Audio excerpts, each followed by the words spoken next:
So this short video is designed to give you an overview of the behavior count component of the MITI tool. And remember, we're using this tool for the purpose of giving structured feedback to ourselves about how we can improve our own MI practice. So there are two broad components of the MITI, the global ratings and the behavior counts. We've addressed the global scores already, and you'll remember that both the global scoring and the behavior counts are done on the same random 20-minute segment of the audio, which you'll need to transcribe, particularly for the behavior counts. So the global scores are intended to capture your overall impression of the interview across 4 dimensions. They're like a holistic evaluation of your skills without paying close attention excuse me, to the micro skills of MI. But that's what the behavior counts are. They are an evaluation of the micro skills of MI practice. And you can see here there are 10 different behavior counts on the right hand side, and we assign these behavior counts or codes across our 20-minute transcript. And we can sort of categorize all of these codes into reflections, questions, MIA behaviors, MINA behaviors, and giving information or persuading with permission. So our reflections include simple reflections and complex reflections. We have our questions. We've got MI adherent behaviors, which are affirm, seeking collaboration, emphasizing autonomy. We've our MI non-adherent behaviors, which is persuade and confront. Then we have giving information, which we do in a neutral manner, and we use the EPE model, elicit, provide, elicit. When the information we're giving is not neutral, it's directed directly to the person to persuade them, even with permission. Although it's not enough to be MI non-adherent, the fact that it's not neutral means that it's coded as persuade with permission. So there's a bit of work to do with your transcript before you start assigning behavior counts. The first thing you need to do is to divide up your transcript into volleys, like you can see here in the transcript on the right. A volley is basically just an uninterrupted segment of practitioner speech. So you put each uninterrupted volley of speech from either yourself or the client into its own line in the table. And once the volley has been interrupted, then you start a new line where the content of the new volley. And it's probably best not to consider very small interruptions like yeah or okay as real interruptions.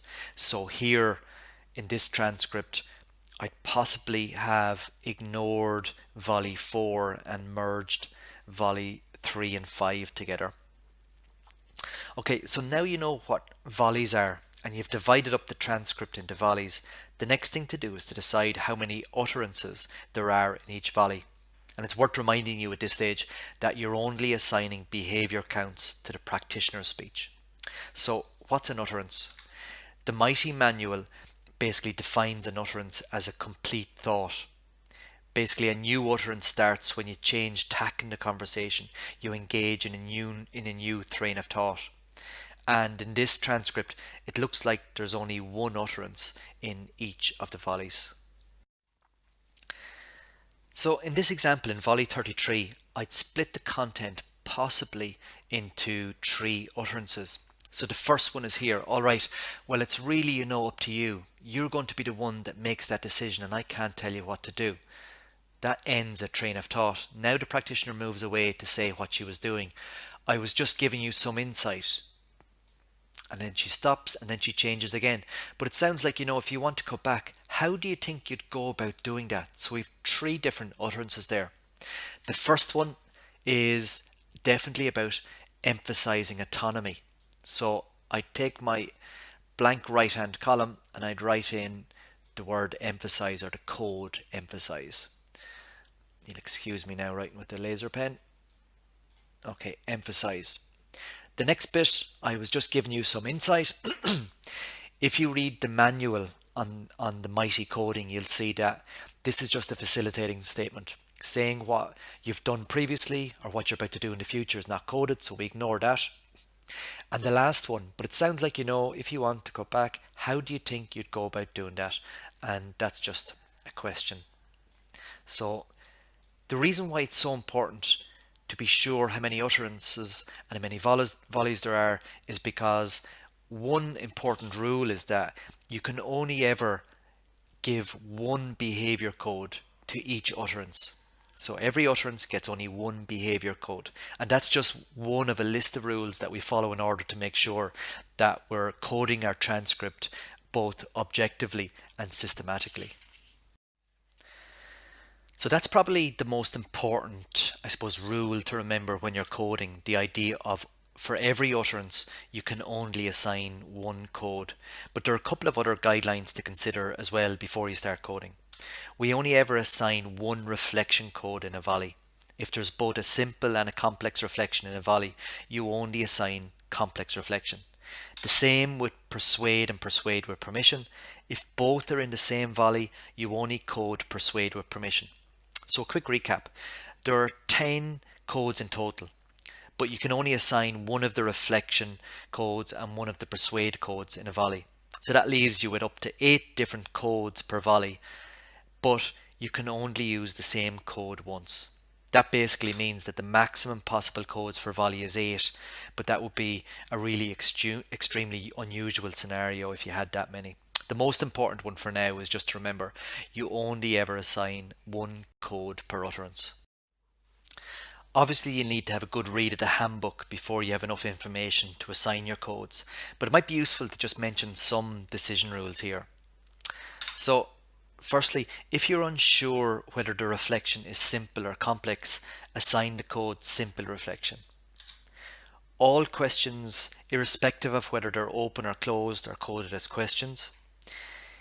If you're unsure about whether to assign one of the MIA, so MI adherent codes, affirm, seeking collaboration, or emphasizing autonomy, it's best just to assign the question or reflection code. Lastly, if you're unsure whether an utterance is persuade or confront, it's best to just go with the lesser of two evils, so go with persuade. Lastly, once you've assigned all your behavior codes across the transcript, just like you did for the global scores, the next thing you need to do is to see where you rate in terms of MI proficiency in these areas. So to do this, you need to calculate 4 summary scores for the behavior counts, and the equations for these 4 summary scores are here.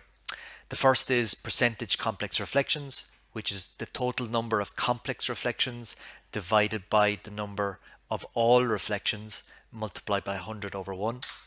The reflection to question ratio, which is the total reflections divided by total questions.